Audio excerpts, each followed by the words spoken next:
बिस्मिल्लाहिर्रहमानिर्रहीम। अस्सलाम वालेकुम। आप देख रहे हैं डीडीपी एनालिटिका। आज हम बात करेंगे उस ईरानी साइंसदान के बारे में, मोहसिन फ़खरीज़ादे, जिनको के अगले दिन कत्ल कर दिया गया। और ये कत्ल सिर्फ एक कत्ल नहीं है, बल्कि एक बहुत बड़ा हमला है ईरान के एटमी प्रोग्राम के ऊपर। चुनाचे इसका जायजा लेना ज़रूरी है कि इसका ईरान के एटमी प्रोग्राम के ऊपर क्या असर पड़ेगा, जहाँ की खत्ते की सियासत पे, और कौन से ख़तरात हैं जो कि जन्म ले सकते हैं, कौन कौन से मुल्क हैं जो इस खेल में मुलव्वस हैं और उनके क्या इरादे हैं। जहाँ तक कत्ल का ताल्लुक है, इस पे तो फौरी तौर पे इसराइल के ऊपर शुबा भी था और ईरान ने वाज़ेह तौर पे इल्ज़ाम भी आयद किया। और ना सिर्फ इल्ज़ाम आयद किया, बल्कि आयतुल्लाह अली खमनाई ने और इसी तरह आयतुल्लाह रूहानी ने, इन्होंने बदले का भी कहा कि जनाब सज़ा दी जाएगी, उन लोगों को पकड़ा जाएगा जिन्होंने ये काम किया, और उनको भी सज़ा दी जाएगी जिन्होंने इस काम के करने का हुक्म दिया। अब चीज़ ये है कि इसराइल का नाम क्यों लिया जाता है? इस वजह से कि तमाम इस्लामी दुनिया में जहाँ भी कहीं न्यूक्लियर प्रोग्राम के ऊपर अमल शुरू किया गया, वहाँ साइंसदानों का कत्ल हुआ। और इसराइल के ऊपर जो शुबा है वो कई जगहों पे तो बिल्कुल वाज़ेह है। आज दिन तक इराक, लीबिया, शाम, ईरान, ये तमाम मुल्क हैं जहाँ पे कि ये एटमी काम शाम कुछ हुआ। 300 के करीब, मिस्र के भी आप कह लीजिए शामिल करें इसमें, तो 300 के करीब एटमी साइंसदान जो हैं वो मारे जा चुके हैं, उनको कत्ल किया जा चुका है। अब ये सारा कुछ किया इसी वजह से गया कि ये मुल्क जो हैं इनके अंदर साइंसी तरक्की ना हो सके। ये कोई ज़रूरी नहीं कि ये सारे मुल्क जो हैं वो एटमी बम बनाना चाहते थे, लेकिन बम के अलावा भी न्यूक्लियर जो साइंस है या इसमें जो भी आप तरक्की करते हैं उसका पुरअमन इस्तेमाल भी मौजूद है। लेकिन उसके बावजूद इन ममालिक को इस फील्ड से महरूम रखने के लिए ये तमाम कत्ल गारत की गई और 300 के करीब साइंसदान आज दिन तक मारे जा चुके हैं। अब जहाँ तक ईरान का ताल्लुक है, यहाँ पे ख़ास तौर पे चूँकि ईरान को एक ईरान में एक बड़ी लगन थी और तरक्की की तरफ वो जा रहे थे, और साथ उसके ये कि वो न्यूक्लियर साइट पे बड़ा काम कर रहे थे। इसराइल को इस चीज़ का हमेशा ख़तरा रहा। अमेरिका चूँकि इसराइल का साथी है और इसराइल को बचाना चाहता है, लिहाजा वो भी ईरान के इस प्रोग्राम से आप कह लीजिए कि इत्तफाक नहीं करता था और उसकी तरफ से भी बड़ा दबाव था। लिहाजा ये आप देखिए कि ये फ़खरीज़ादा की मौत से पहले भी बहुत सारे ऐसे वाक़यात हुए हैं जहाँ पे ईरान के न्यूक्लियर प्रोग्राम को नुकसान पहुँचाने की कोशिश की गई है। इनके एक मशहूर साइंसदान माजिद शहरियारी, इनको कत्ल किया गया को 10 एक साल पहले, 2 एक साल पहले एक और साइंसदान को भी इनके कत्ल किया गया। उसके अलावा फिर एक कंप्यूटर वायरस तैयार किया गया जो कि जिसको स्टक्सनेट कहते थे, और ये कंप्यूटर वायरस अमेरिका और इसराइल ने मिल के तैयार किया। फिर इस कंप्यूटर वायरस के ज़रिए इन्होंने धमाका करवाया। एक ईरान का जो न्यूक्लियर एनरिचमेंट प्लांट था जहाँ पे ये सेंट्रीफ्यूजेस के ज़रिए एनरिचमेंट करते थे, उसमें धमाका कराया और उसको तबाह करवा दिया। इसी तरह यहाँ पे ये धमाकों के अलावा अभी आप देखिए कि जनरल कासिम सुलेमानी को भी मारा गया, वो अल-कुद्स फोर्स कमांडर थे। फिर कुछ दिन पहले ही जुलाई में मोस्ट प्रॉबली आप देखिए कि ईरान के एक और जहाँ पे के सेंट्रीफ्यूजेस असेंबल किए जाते थे, उनको बनाया जाता था, वहाँ पे एक इसी तरह धमाका करवाया गया और नतीजा ये कि वो फैसिलिटी भी तबाह हो गई। अब इतने सारे जो वाक़यात हुए, इनमें लाजमी बात है कि शुबा उधर ही पड़ता है जिन लोगों को इससे तकलीफ थी। लेकिन उसके साथ साथ ये है कि बदकिस्मती कि जिन लोगों ने ये काम किया वो आज दिन तक बिलअमूम वो लोग पकड़े नहीं जा सके। अगर आप पकड़ नहीं सकते, सज़ा नहीं दे सकते, तो फिर वो लाजमी बात है कि लोग इनकरेज होते हैं और ये काम चलता रहेगा। उनको एतमाद होगा कि इसराइल ये काम करवा के हमें बचा भी सकता है, लिहाजा ये कार्रवाई चलती रहेगी। अब फ़खरीज़ादे कौन थे? फ़खरीज़ादा एक मशहूर साइंसदान, लेकिन इसको पब्लिक में बड़ा कम देखा जाता था। ये कहा जाता था, ईरानी इसका अमूमन इसके बारे में यही बताते थे कि तेहरान की इमाम हुसैन यूनिवर्सिटी में ये शख्स प्रोफेसर था, वहाँ पढ़ाता था, और गालिबन ये पढ़ाने का काम जो है ये उसका एक फसाड था, या आप यूँ कह लीजिए कि ऐसे बहाना ये रखा हुआ था, जबकि बुनियादी तौर पे वो ईरान के न्यूक्लियर दिफाई प्रोग्राम के ऊपर काम करता था। उसके साथ साथ शुरू दिनों से इस आदमी ने ईरान के जो रेवोल्यूशनरी गार्ड्स हैं उनको ज्वाइन किया हुआ था, लिहाजा अपने यानी साइंसदान होने के साथ साथ ये एक ब्रिगेडियर का ओहदा भी रखता था और रेवोल्यूशनरी गार्ड में आज दिन तक ये उसका हिस्सा था। इसी वजह से 2008 में अमेरिका ने फखरीजाद के ऊपर पाबंदी लगाई और इस पाबंदी के साथ उसके एसेट्स वगैरह भी फ्रीज कर दिए गए। इसका मतलब यह है कि 2008 में भी वो इनकी नज़र में मौजूद था कि ये शख्स है जो कि एक गालिबन एक मुक़्तदर साइंसदान है। इसके अलावा जो एक और चीज़ थी जिसकी वजह से शक पड़ता था वो ये कि IAEA यानी इंटरनेशनल एटॉमिक एनर्जी एजेंसी जो है, जो हक रखती है, जिसको ये इख्तियार है कि वो आके आपके तमाम न्यूक्लियर साइट्स वगैरह की और इंस्टॉलेशंस की इंस्पेक्शन करती है, देखती है और फिर वो रिपोर्ट मुरतब करते हैं कि ये काम करते हैं यूनाइटेड नेशन के तहत। अच्छा, अब इनमें इस एजेंसी ने आके ईरान के मुख्तलिफ वक्तों पे जो उनकी तकरीबन सालाना बुनियादों पे वो उनकी न्यूक्लियर इंस्टॉलेशंस की आके इंस्पेक्शन वगैरह करते थे, चेक करते थे और कई दफ़ा उन्होंने ये मुतालबा किया कि ये जो फखरीजादे है इससे उनकी मुलाकात कराई जाए। वो उसको इंटरव्यू करना चाहते थे और मकसद गालिबन यही था कि उनको ये इन्फॉर्मेशन थी, ये शक था कि ये शख्स जो है ये ईरान के मिलिट्री जौहरी प्रोग्राम के ऊपर काम करता है, लिहाजा वो उससे सवाल जवाब करना चाहते थे। लेकिन किसी न किसी बहाने वो उसको इंटरव्यू उसका नहीं होने दिया गया और उससे शक कुछ और मजबूत होता गया। कोशिश हम ईरान की यही रही कि उस शख्स तक ना पहुंचने दिया जाए, यानी फखरीजादे तक ना पहुंचने दिया जाए। उसके बाद यह हुआ कि 2018 में इसराइल के बाज एजेंट्स ने ईरान के एक वेयर हाउस से, जहां पे ये इनके न्यूक्लियर डॉक्यूमेंट्स वगैरह चीज़ें स्टोर थी की हुई, वहां से वो उन्होंने ये इसी जिस प्रोजेक्ट पे यानी अमाद उस प्रोजेक्ट का नाम था जिस पे फखरीजादे काम करता था, और अमाद प्रोजेक्ट की डॉक्यूमेंट्स वहां से चोरी की, जो इसराइल को जब पहुंची तो उनको पूरी तरह अंदाजा हो गया कि ये प्रोग्राम क्या था और इसमें किसको कलीदी हैसियत हासिल थी, यानी फखरीजादे को। अब यह है कि ईरान ने ऑल्दो ये डॉक्यूमेंट्स मौजूद थी, लेकिन ईरान ने बड़ा क्लियरली और बहुत मौकों पे कहा कि 2003 में हमने ये प्रोजेक्ट छोड़ दिया था। जब इंटरनेशनल प्रेशर्स आए तो उन्होंने ये प्रोजेक्ट छोड़ दिया और उसके बाद से ये बंद है प्रोजेक्ट, और फिर कोई ऐसे शवाहिद या सबूत भी नहीं मिले जिनसे ये कहा जा सके कि ईरान वाकई उस प्रोजेक्ट पे काम कर रहा था। अब सूरत हाल ये है कि बज़ाहिर तो ईरान आज बेबस नजर आता है।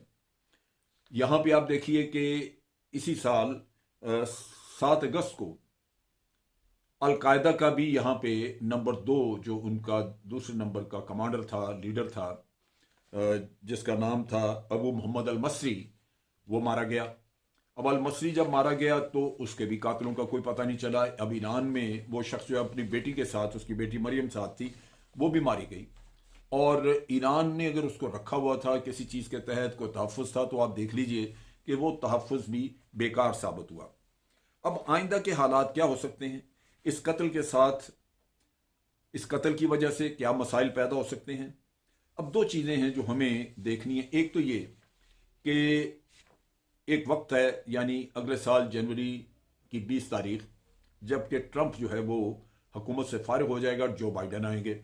जो बाइडन ने ये कहा था कि मैं हुकूमत में आने के बाद, यानी सदारत का ओहदा संभालने के बाद, ईरान के साथ वही पुराना 2015 का माहिदा जो है उस पर दोबारा बातचीत करूंगा और उसको हम वापस अमल में लाने की कोशिश करेंगे। यानी दूसरे लफ्जों में बाइडन इस तरफ माइल थे कि वो माहिदा जो है उसको दोबारा से लिया जाए या दोबारा से उसको इम्प्लीमेंट कराया जाए। अब इस माहिदे की मुखालफत कहाँ थी? या तो ट्रंप इसके मुखालिफ थे, और ट्रंप मुखालिफ थे इसलिए कि इसराइल उस माहिदे से नाखुश था, क्योंकि ट्रंप ने तो अपने टेन्योर में इसराइल की हर वो ख्वाहिश पूरी की जो वो चाहते थे। और आज आप देख लीजिए कि ट्रंप ने ही अपना प्रेशर और इन्फ्लुएंस यूज करते हुए मिडिल ईस्ट के मुख्तलिफ ममालिक से इसराइल की रिकग्निशन करवा दी। सऊदी अरेबिया के भी पीछे लगे हुए हैं, वो भी हो जाएगी। तो इन हालात में ये नजर आता है कि ये एक ख़ास मकसद के लिए काम किया गया है, और क्वाइट पॉसिबल कि ये सोच के किया गया हो कि अगर ये माहदे के लिए बातचीत करने के लिए बाइडन कोशिश करे तो उससे पहले कुछ ऐसे हालात पैदा कर दिए जाएं कि ईरान न राजी हो इस काम के लिए। और ये कत्ल जो है, इससे लाजमन मुश्किलात पैदा हो सकती हैं। ईरान इस मामले में पहले ही कह रहा था कि अमेरिका जो है ये अनरिलायबल पार्टनर है, अमेरिका के ऊपर एतमाद नहीं किया जा सकता। और अब ये सूरत हाल आ गई कि बिल्कुल ही एतमाद नहीं किया जा सकता, आपके साइंसदान कत्ल किए जा रहे हैं। तो ये बाइडन साहब के लिए भी एक मुश्किल हालात आपने पैदा कर दिए। अब इसमें जहां तक बाइडन या बाइडन से पहले, ये तो बाइडन जब हुकूमत में आते हैं तो उनके लिए मसाइल होंगे, लेकिन उससे पहले आप देखिए कि अभी तकरीबन 1 महीना 20 दिन या कुछ वक्त पड़ा हुआ है जबकि ट्रंप यहां मौजूद है। हम उस खबर की तरफ चले जाते हैं जहां 2 हफ्ते या 3 हफ्ते, 2 हफ्ते पहले तकरीबन ये कहा गया कि ट्रंप ने ख्वाहिश का इजहार किया था कि वो ईरान की न्यूक्लियर इंस्टॉलेशन के ऊपर हवाई हमला करना चाहते हैं, स्ट्राइक करना चाहते हैं। हमला हवाई या मिसाइल के जरिए वो उसको स्ट्राइक करना चाहते हैं ताकि तबाह कर दिया जाए, क्योंकि उनका ये ख्याल था कि ईरान तो 4 साल लटका रहा और उन्होंने माहिदा इनके साथ कोई नहीं किया। तो अब ट्रंप जब हुकूमत से फारिग होकर जाएं तो इसका क्या मतलब, वो ईरान को खुला छोड़ जाएं कि माहिदा भी नहीं है और ईरान अपनी मर्जी करता जाए। इसी महीने की 4 तारीख को ईरान ने ऐलान किया था, और वो दरमियान में जब से ये माहिदा इन्होंने ख़त्म किया उसने 2-3 दफ़ा ये काम किया है, और 4 नवंबर को उन्होंने ऐलान किया कि हम अपने नए मॉडर्न सेंट्रीफ्यूजेस जो हैं उनके ज़रिए ज़्यादा बेहतर एनरिचमेंट का काम हमने करना शुरू कर दिया है। इसका मतलब ये है कि ईरान एनरिचमेंट कर रहा था किसी की इंस्पेक्शन और चेकिंग के बगैर, क्योंकि माहिदा तो था नहीं। लिहाजा ये वो मुश्किलात हैं जो कि ट्रंप देख रहा था कि ये छोड़ के जाने में मसाइल पैदा हो सकते हैं। लिहाजा एक तरफ तो उन्होंने बाइडन का मसला ख़राब किया, बाइडन की ख्वाहिश जो है उसके ऊपर मसाइल पैदा कर दिए। दूसरी तरफ ये है कि वो जो ख्वाहिश थी उसकी कि मैं स्ट्राइक करूं ईरान की इंस्टॉलेशंस के ऊपर, वो वहाँ पे पेंटागन और स्टेट डिपार्टमेंट के लोगों ने उसको मना किया और नहीं होने दी। और उन्होंने कहा कि आपके चंद हफ्ते हैं आपके सदारत के, और इन चंद हफ्तों में अगर आप कोई बहुत बड़ी जंग खोल गए, यहाँ पे एक बहुत बड़ा मार्का शुरू हो गया, तो उसका कौन जिम्मेदार होगा, वो बाद में कैसे चलाई जाएगी। सो उन्होंने एडवाइस किया कि आपको अपने आखिरी दिनों में ये कर्तव्य नहीं करना चाहिए। वो टल गया, लेकिन हो सकता है कि उस वक्त उसको ये ख्याल हो कि शायद वो दोबारा सदर बन जाएगा। अब सदर बन नहीं सके, अब वो अपना एक नाकाम एजेंडा छोड़ के जाए, ये शायद ट्रंप को कबूल ना हो। वो हो सकता है कि ये करना चाहे कि जाने से पहले वो कुछ ना कुछ ऐसा काम कर जाए कि इजराइल हमेशा उससे मुतमईन रहे। अब उसमें यह है कि ये जैसे ही उसका कत्ल किया गया तो ईरान में अब 2 तरह का प्रेशर है। अब ईरान में एक सियासी प्रेशर जो है वो अंदर से, वो ये है कि एक तो ये प्रेशर ईरान के ऊपर आना शुरू हुआ इंटरनली कि जनाब अब आप रुके नहीं, अब आप न्यूक्लियर बॉम्ब बनाने का काम करें। लाजमी बात है कि फखरीजादे के मारे जाने के बाद ये तो नहीं हुआ कि उनके सारे साइंसदान मारे गए। फखरीजादे ने लाजमन अपने लोग ट्रेन किए होंगे, उसके नीचे उसका नंबर 2 होगा, नंबर 3 होंगे लोग, और वो हो सकता है कि वो आगे काम को इसी तरह कैरी फॉरवर्ड कर सकें। सो ये भी एक सोच वहाँ पे डेवलप होगी। दूसरा जो प्रेशर इसके साथ आ सकता है कि चूंकि अब हमने ये फैसला किया कि जी आगे न्यूक्लियर बॉम्ब बनाना है, अगर ये फैसला हो जाए तो दूसरा प्रेशर ये होगा कि अब अमेरिका से बातचीत कतई न की जाए। सो बाइडन के लिए भी मसला और बातचीत का रास्ता भी खत्म हो गया। लिहाजा कामयाबी हो गई इसराइल की भी और ट्रंप की भी कि वो ईरान के साथ जो बाइडन जो मसला हल करना चाह रहे थे वो उन्होंने रुकवा दिया। अगर ये चीज़ इस तरह हो जाती है कि ईरानी अकड़ जाते हैं कि जी अब हमने बातचीत नहीं करनी। और तीसरा जो उनके ऊपर प्रेशर आ सकता है, जो कि अभी आ रहा है ईरानी लीडरशिप के ऊपर, और उनके पॉलिटिशियन और उनके पब्लिक जो है वो कह रही है, वो है कि बदला लिया जाए। बदले का मतलब ये है कि ईरान उस पर स्ट्राइक करे। वो भी ट्रंप को सूट करता है। अगर आज ईरान कहीं स्ट्राइक करता है, मिसाल के तौर पे अफगानिस्तान में कोई इक्का दुक्का जो बेसेस हैं अमेरिका के रह गए, उन पे कोई अटैक करते हैं, या उनके फौजी कुछ हैं वहाँ पे उन पे, या इराक में, जो कि कुछ अरसे बाद ये नहीं रहेंगे, आज ये टारगेट मौजूद है, कल नहीं होंगे या कुछ अरसे बाद नहीं होंगे। तो इसका मतलब ये है कि अमेरिका को मौका मिल गया, चांस मिल गया कि अब अमेरिका अपनी ख्वाहिश के मुताबिक ईरान के न्यूक्लियर साइट्स के ऊपर अटैक कर दे। क्योंकि जब ईरान ने आगाज कर दिया एक रिटेलिएशन का, तो रिटेलिएशन तो फिर रुकती नहीं है, वहां पे अमेरिका भी वापस करेगा। इसका मतलब यह है कि ईरान की हो सकता है कि न्यूक्लियर इंस्टॉलेशन तबाह हो जाए, और अगर वो कहीं ऐसी महफूज हैं, इतना उनका कोई इंतज़ाम अच्छा है जो बज़ाहिर लगता नहीं, लेकिन अगर वाकई वो ज़मीन दोज हैं और इतनी गहराई में हैं, सेफ हैं, उनको तबाह नहीं किया जा सकता, तो फिर ये सिलसिला रिटेलिएशन का वैसे चल निकलेगा। वो भी एक बड़ी जंग का पेश खैमा हो सकता है। तो इन इन हालात में आप देखिए कि सूरत हाल है क्या। सूरत हाल ये है कि ईरान के पास प्रेशर्स तो उसके लोगों का मौजूद है, लेकिन ऑप्शंस जो हैं वो काबिल अमल ज़्यादा नहीं है। इस वजह से कि एक तरफ तो वो सैंक्शंस मौजूद हैं, इकॉनमी का मसला है, ईरान ये चाहता है कि किसी न किसी तरह वो सैंक्शंस जो हैं वो उठाई जाएं ताकि इकॉनमी बेहतर हो, लोगों की ज़िंदगी बेहतर हो। लेकिन ये सारा कुछ करने से इकॉनमी पे तो सैंक्शंस नहीं उठेंगी। बिलाखिर उसका हल यही है कि कोई बातचीत की जाए, और बातचीत अगर की जाए जो बाइडन के साथ, तो इन हालात में अपने आवाम को कैसे मुतमईन किया जाए। सो एक डिफ़िकल्ट सिचुएशन ईरान के लिए मौजूद है। लेकिन इन सारे हालात में आप ये रूल आउट नहीं कर सकते कि हम जंग की तरफ नहीं जा रहे हैं।